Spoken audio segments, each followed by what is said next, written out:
Good day, everyone.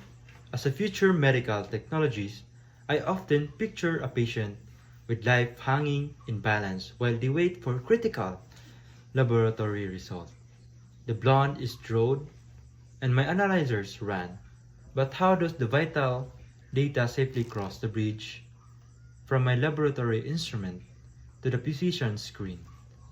My world won't just be about test tube or microscope. It will be deeply intertwined with Health Information System or HIS. To me, HIS is a digital backbone of my future profession.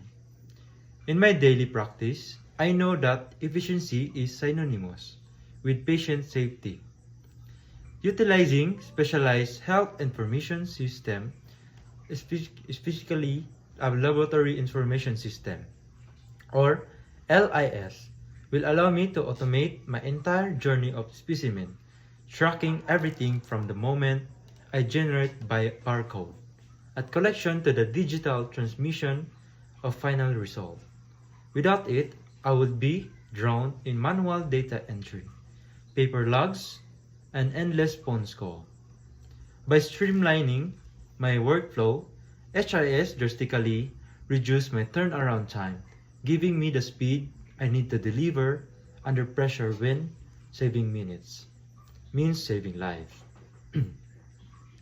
Beyond speed, I view HIS as my greatest shield against diagnostic errors.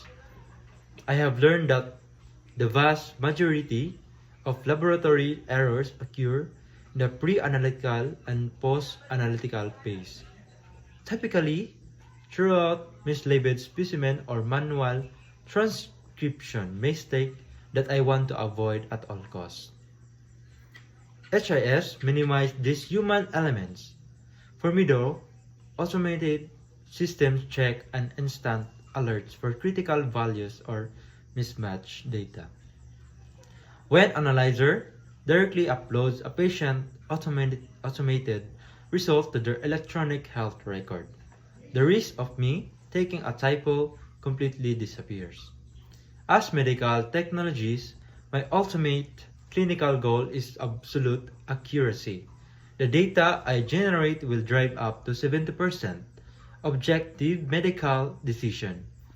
HIS ensures my data remains uncompromised, secure, and completely reliable, and from the moment I draw the blood to the final diagnosis.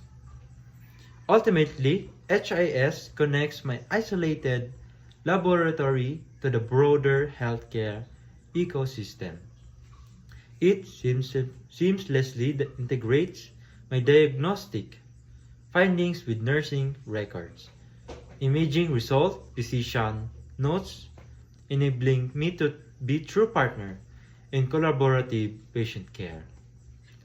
I am entering a field often called hidden eyes of medicine, and HIS is the megaphone that ensures my clinical voice is heard instantly across my hospital department.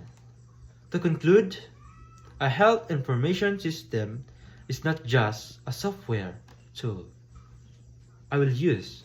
It is an indispensable partner in my future career. It transforms my raw laboratory data into actionable medical insight swiftly and securely. As a future medical technologist, mastering HIS is how I will bridge the gap between medical science and digital technology to deliver the highest possible standard of patient care. Thank you.